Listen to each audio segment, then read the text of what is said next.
नमस्कार दोस्तों, स्वागत है आपका हमारे चैनल पर। दोस्तों, ये कहानी उस समय की है जब महात्मा बुद्ध जेतवन में निवास कर रहे थे। बुद्ध के एक शिष्य जिसका नाम तिस्स था, वे महात्मा बुद्ध के रिश्तेदार थे और उन्होंने वृद्धावस्था में संन्यास ग्रहण किया था। वे विशाल शरीर वाले थे, लेकिन एक भिक्षु के जो कर्तव्य होते हैं उनका पालन नहीं करते थे। बाहर से आने वाले युवा भिक्षु उनकी उम्र का ख्याल कर उनकी सेवा किया करते थे, लेकिन जल्द ही उन्हें पता चल जाता था कि तिस्स को संपूर्ण ज्ञान प्राप्त नहीं हुआ है तथा वे अपनी साधना तथा अपने कर्तव्यों के प्रति समर्पित नहीं हैं। महात्मा बुद्ध के साथ अपने पारिवारिक संबंधों की आड़ में वे युवा भिक्षुओं से अक्सर लड़ पड़ते थे। उनके इस व्यवहार पर यदि कोई उन्हें डांटता तो वे रोने लग जाते और उस व्यक्ति की शिकायत लेकर महात्मा बुद्ध के पास पहुंच जाते थे। बुद्ध सारी बातों को सुनकर तिस्स को समझाते कि सारी गलती तुम्हारी ही है, लेकिन तिस्स इस बात को समझने के लिए राजी ही नहीं होते थे। और इसके साथ ही जब कोई दूसरा व्यक्ति उनके साथ दुर्व्यवहार करता तो उनकी कही गई बातों को वह बिल्कुल भूल नहीं पाते थे। महात्मा बुद्ध अपने शिष्यों को समझाते हुए कहते हैं कि जो व्यक्ति दूसरों के द्वारा किए गए दुर्व्यवहार को याद रखता है और उसे भूलता नहीं और न ही भूलने की कोशिश करता है, उसके जीवन में वैर का कभी अंत नहीं होता। वहीं दूसरी ओर जो व्यक्ति दूसरों द्वारा किए गए दुर्व्यवहार को भूल जाता है, उसे याद नहीं रखता, उसके जीवन में वैर का सदा के लिए अंत हो जाता है। दोस्तों, आज के समय में व्यक्ति के अंदर इतना ज्यादा तनाव है कि अक्सर आदमी आदमी से लड़ बैठता है।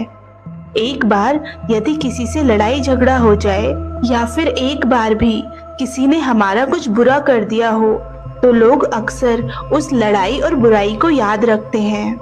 ऐसा करने से हमारा क्रोध कम होने की बजाय और बढ़ता ही जाता है।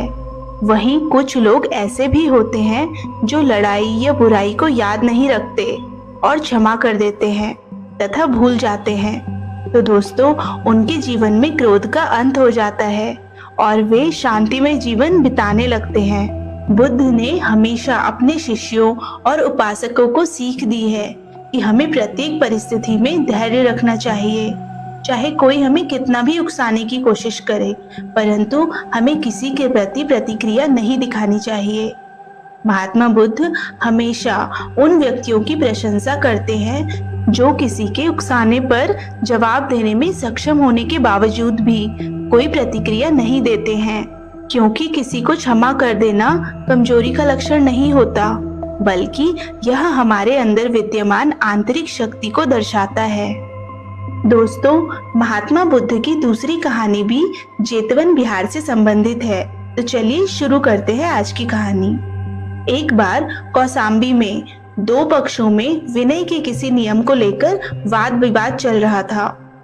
बुद्ध ने दोनों पक्षों में सुलह कराने की बहुत कोशिश की, लेकिन दोनों पक्ष अपनी अपनी बात पर अड़े रहे और बुद्ध दोनों में कोई भी सुलह नहीं करा पाए। अतः उन्होंने कुछ कहना उचित नहीं समझा। जैसे ही वर्षा काल आया, बुद्ध वर्षा काल बिताने के लिए वन में चले गए। बुद्ध के वन में जाने के बाद नगरवासियों को पता चला कि बुद्ध वन क्यों चले गए हैं। तभी उन्होंने भिक्षुओं को दान देना बंद कर दिया। अब भिक्षुओं को अपनी गलती का एहसास हो चुका था और दोनों पक्षों ने आपस में सुलह कर ली, परंतु फिर भी नगरवासी उनके प्रति न तो श्रद्धा दिखाते और न ही उन्हें दान देते। नगरवासी यह मानते थे कि इन भिक्षुओं को महात्मा बुद्ध के सामने अपनी गलती स्वीकार करते हुए बुद्ध से माफी मांगनी चाहिए। लेकिन बुद्ध तो अभी वन में ही थे और वर्षा काल का समय चल रहा था, इसीलिए पूरा वर्षा काल भिक्षुओं के लिए बड़ा ही कष्ट में बीता। वर्षा काल के बीतने के बाद आनंद उन भिक्षुओं को लेकर वन में बुद्ध के पास गए और बुद्ध से विहार लौटने का आग्रह किया। बुद्ध तो बहुत ही महादयालु हैं। उन्होंने उनकी प्रार्थना को स्वीकार कर लिया और जल्दी ही विहार लौट आए। सभी भिक्षु उनके चरणों में गिरकर अपनी गलती की माफी मांगने लगे। तभी बुद्ध ने उन्हें उनकी गलती का एहसास कराया और उनको समझाया कि उन्हें सदैव याद रखना चाहिए कि मनुष्य की मृत्यु एक न एक दिन होनी निश्चित है। इसीलिए आपस में लड़ाई झगड़े या कोई विवाद करने से कोई फायदा नहीं है। तो दोस्तों, अगर आपको वीडियो पसंद आया हो तो हमारे चैनल को सब्सक्राइब करिएगा। मिलते हैं अगली वीडियो में। तब तक के लिए नमस्कार दोस्तों।